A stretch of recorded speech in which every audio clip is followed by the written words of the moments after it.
My job, knowing what you will eat, drink, or wear in 2 years' time. Because of this, a lot of people think, this is how I look like.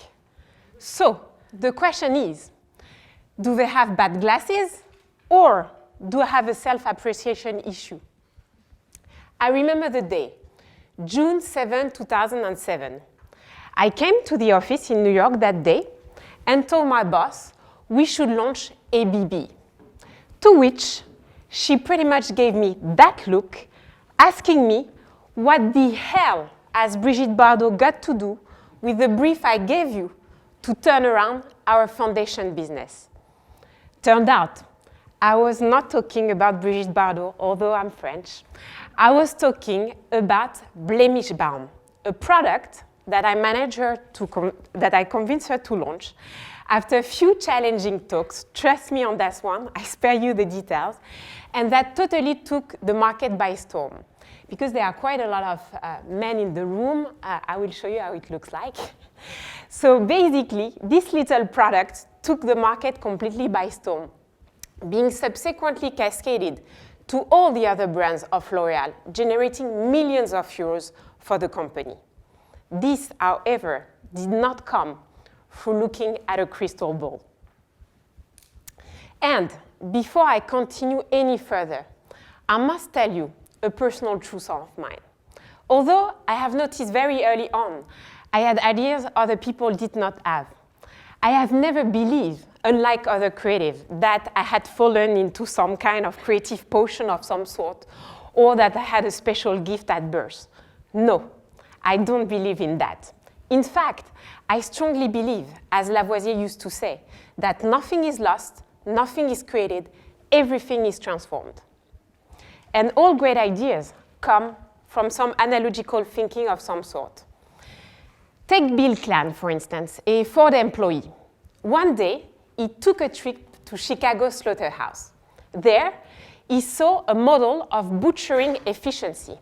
Dismantling something, an engine, a carcass, was like building something, an engine. So he thought if we could install an assembly line at Ford, we would decrease cost and improve efficiency. This is typical of analogical epiphany. So he went back to his boss and told him, if I can kill pigs and cows that way, we can build cars that way. Yet, it is not because ideas do not come from scratch that we are all equal in front of creativity. This is why today, my goal is to share with you the keys so you can all have what I call an analogical orgasm on demand. And here is the definition. Analogical orgasm, the peak of idea generation characterized by the bang of two streams of thought in order to generate one big idea, often comes with a strong feeling of excitement.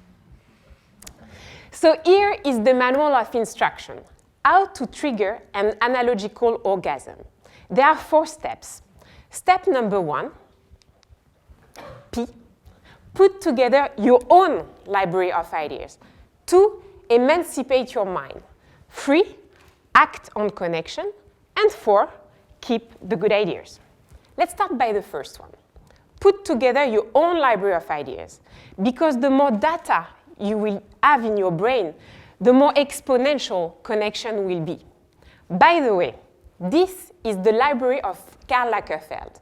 Surprised? Not me.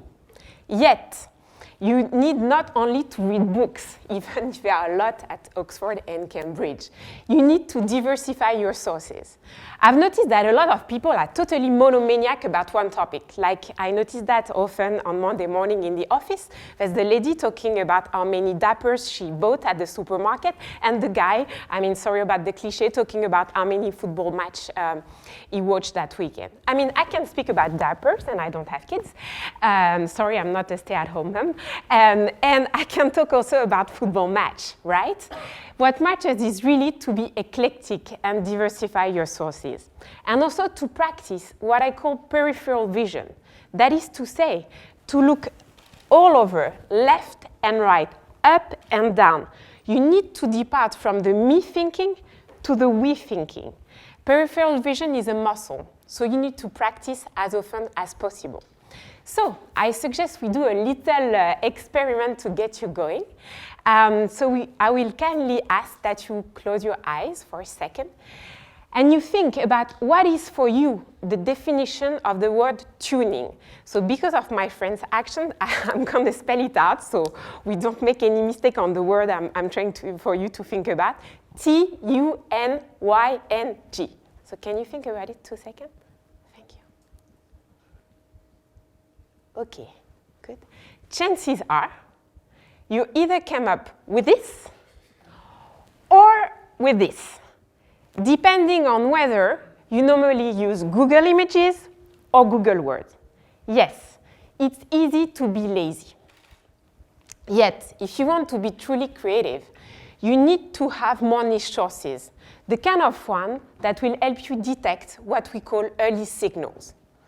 By that, I want to tell you what tuning at the moment is all about. Tuning, in fact, corresponds to the technique that, for some people, means liking some Instagram photos, Facebook posts, or tweets in order to get a potential mate's attention, aka tuning into someone's frequency. And if you wish to find out more of these frustrating techniques, I strongly advise you to check Refinery 29's latest article on the latest slang in dating. This naturally leads me to rule number 2, emancipate your mind. Of course, this looks like a French blah, blah, blah. Easy to say, right? But tougher to be done. The reason why is that there's a lot of breaks to emancipating your mind, especially when you work in a corporate environment, where time to deliver are extremely quick and stress is at its maximum. To that, you need to add what I call the fear factor. The fear to disappoint your boss. The fear not to get this promotion you've been dreaming of. The fear to disappoint your own self. Or simply the fear not to find this idea you're looking for. You need to get rid of all that. And I want to share with you what happened to me when I first started my career in cosmetics. It was in 2000. My boss, at the time, asked me to launch a new lipstick that was supposed to turn around the entire Helena Rubinstein business. Turned out, I could not change the packaging. And when I looked at the object, it reminded me of a French saucisson. At least, that's the first analogy that came to my mind on that day. So I thought, okay, great. I'll be back in a week with a solution.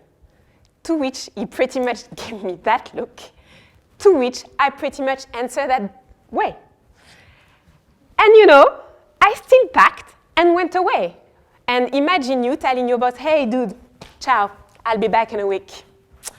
But that's what I did. A bit more politically correct, of course. I thought, okay, I cannot change the packaging. So at least I can change the formula. And I went straight to the labs. And trust me, at the time, a marketeer on the lab bench had not been heard of. I asked our lipstick chef to show me how she was cooking our lipstick. She had been in the company for 25 years. So she showed me how she was blending the pigments with love and care. And while she was doing so, I noticed some weird jars she had around. And there I saw one, which is on the picture. And I asked her, what is this? She told me, oh, this. It's a new mica-coated pearls that just came in from a supplier, but I haven't tried it yet because it's not corresponding to any brief that I've been given by the marketing team. So I said, let's try it straight away. We tried it, and the result was outstanding, to the point where any non-lipstick user could see the difference. So I had my formula. I was happy about that. But I thought, okay, now I need to package it, to sell it to my boss, a heavy non-lipstick user, and explain to him why this was going to be the hit of the century. The clock was ticking. I was supposed to be back in the office the next morning. And I knew if I was coming back to the office with a small piece of lipstick in a plastic jar, I was just dead. So I thought, okay, maybe I trust a lot the process, you'll see. I thought, okay, I'm going to die tomorrow, right? So let me go for a walk. You know, sometimes we tend to be stuck in front of computer trying to say, it's going to come, it's going to come. It's not coming. So I thought, you know, let's go for a walk. I went for a walk, thinking, okay, maybe I won't have a job tomorrow, but at least I would have had done a nice walk. And there it came, all in a sudden. This lipstick was not going to be called the shiny, the glitzy, the sparkly, because all this had been done before. It was going to be called the stellars, like the star in the sky of my night walk that day. I knew I had it, and trust me, when you have a big one, you know it. So I danced all night, and I was first back the next morning in the office. I showed it, the name, the story, the in-store execution, everything was consistent. It took me 15 minutes to sell it to top management. It never happened to me again, by the way. And 17 years later, this lipstick is still being sold. And for all the non-heavy, non-lipstick users here in the room, this type of little product have normally a lifespan of approximately 2 years. So this naturally leads me to the third rule. Act on connections. Because sometimes they will come randomly to you, like they did that night, all in a sudden, when I made a connection between the sky and my lipstick. But sometimes they won't. Or at least if they come for you, they might not come for your audience. So you need to act on connection and make them truly used and prove it to your audience. In 2000, I tried to prove it and tried to explain how trends can be anticipated and how ideas are coming. I read a book that I really enjoy, which is called L'espace du désir from Alex Bridgetov, which would translate something like the space of desires, and where the notion of contagiousness was explained, how one idea starts in one industry and then triggers to the next. This led me to build what I call the wheel of predictive consumption that I would like to share with you today. This clearly shows how a trend starts in one industry, for instance, the fashion one, and then triggers to the cosmetic one, and then to all the other ones. Let's take a concrete example. Bold colors in the region of the 2000-2005.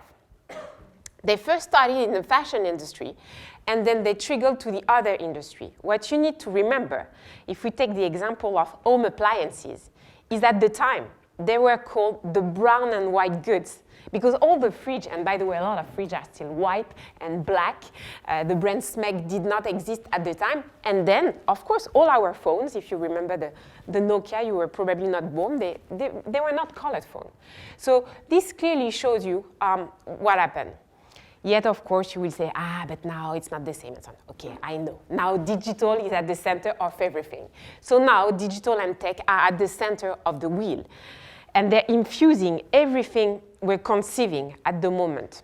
Yet, I want to argue something that is very important. As long as production timelines will differ from one industry to another, this will still apply to customer patterns. Because, in fact, fashion still has much shorter lead time than transportation, for instance. And what matters the most to me today is not whether you will believe that this wheel is mega accurate or not.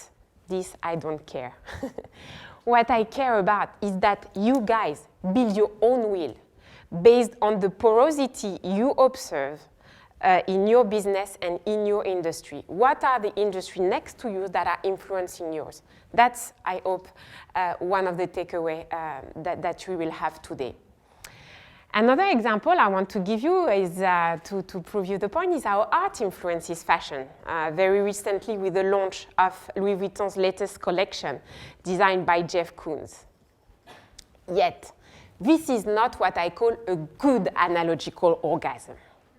Because a good analogical orgasm is not about a total spin-off, like this one.